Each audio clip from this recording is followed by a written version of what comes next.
Well, let's get into your story a little bit. Sure. Because before Yo MTV Raps, which is how I got introduced to you, you were really one of the architects behind linking the street art world of graffiti to the fine art world. And I think that your relationship with Basquiat was kind of a pivotal point in all that. And, you know, today, Basquiat is pretty much considered the greatest Black painter of all time. I mean, if you look at the prices of what his pieces sell for, I mean, hundreds of millions of dollars. Yeah. Talk about your relationship with Basquiat. You know, Jean-Michel and I, when I hit the downtown scene in New York, I had all these ideas about being an artist, being a filmmaker, basically just creating and trying to figure out a way in, not having gone to, you know, art schools and all that stuff. But I was always an avid reader. Like I explained earlier, I had a lot of smart, very cool, very cunning men around me, very deep thinkers. So I was like, well, let me deep think my way into how I can become an artist. And I kind of came upon the idea, having looked at the beginnings of punk rock and new wave culture. Once again, all these periodicals and magazines in the house. And I was just constantly curious. And I began to think that some of these people doing this punk rock, new wave, some of these new things I'm reading about might be open to these ideas of a person like me making art coming from a graffiti world. And then I also had the idea to link the beginnings of what became hip hop to show that there was a whole culture that was developing in the ghettos of New York City, primarily the Bronx, up in Manhattan, deep in Brooklyn. There were things going on that I thought constituted a cultural movement. Of course, this is at a time when there was no positive press at all about any of this stuff. Nothing was written about, except if you were Black and brown in the New York press, you were pretty much often depicted, you know, if you were young Black and brown with a hat to the side, a certain type of swag or whatever, you were depicted as a criminal. And I wanted to kind of change that narrative, as well as insert myself into the, you know, creative space.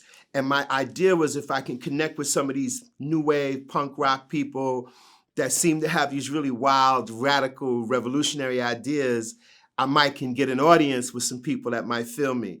And that eventually happened. I connected with Glenn O'Brien, who was one of the editors, writers for Interview magazine. And then he was about to do a public access cable TV show, which is where I would really become close with Jean-Michel. I had met him a little bit earlier, but he was came to be a part of that show, which was all these downtown creative people. And we bonded immediately because both of us turned out had experiences as kids going to museums in New York City. So we were very familiar with the history of art. Like, he's the only person I could talk to about painters from Caravaggio to Warhol to Jasper Johns to Saint. We had this broad knowledge of art and like a mischievous nature of figuring out a way to get in. So we linked up at that point, buddies, friends, you know, and trying to strategize about how to make moves. And it was going to be, like Malcolm said, me and Jean would say this, by any means necessary. So that was film, you know, music, making visual art, which Jean scratched the surface of, sadly passing way too young. But had my man hung around, we'd be doing similar things, you know, exploring other areas, other spaces, just, you know, creating. I mean, when you look at the street art movement these days, you look at like Banksy and how huge he is. You know, his piece is selling for tens of millions. You look at Shepard Fairey. All this really started with Basquiat and you guys. You know, Basquiat, Keith Haring, that whole crew of people that you're tight with. Did you have any idea how big Basquiat was going to get? Because when you look at his stuff, it's very like, it almost looks like a kid drawing or whatever from a first glance. But once you see the complexity of it, it was very different than anything else that was happening at the time. Yeah, well, the idea was it wasn't just Keith Haring, Jean-Michel, Jean-Michel, myself. There were hundreds of thousands of kids that were expressing themselves at this point in time on walls, buses, trains, anything moving. Somebody was likely to put their mark on it. That's just the nature of New York, the attitude that a lot of us had at that time. Most of it was just wild teenage energy, a rebellious teenage energy. It was just raw, but amongst that group of hundreds, maybe thousands, some of us were thinking very specifically, very focused on how to create something very clear and something that can cut through and stand out. So and then it was a transition going on off the walls and off the streets and into other spaces.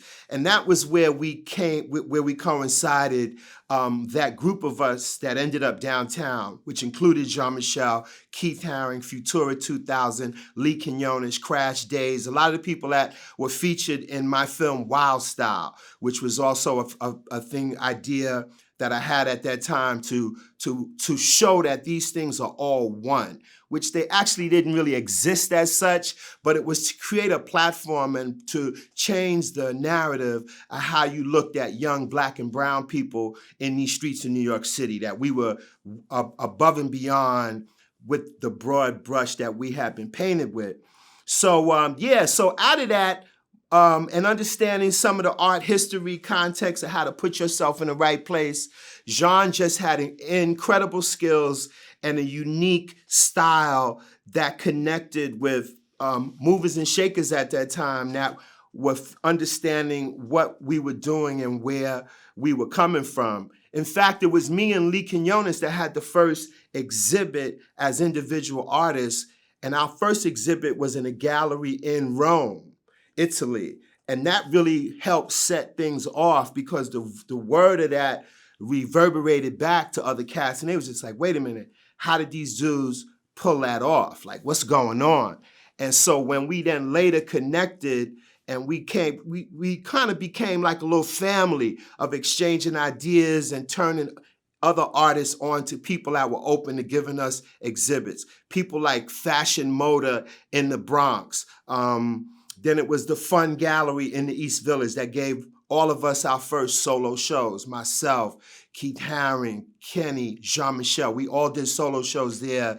And then that created a sort of a movement that the press and the art world then had to really recognize, and things began to happen. People became aware that we as individuals were really sophisticated, strategically making things happen. And sadly, the worst thing about it is that Jean-Michel and also Keith left us way too young.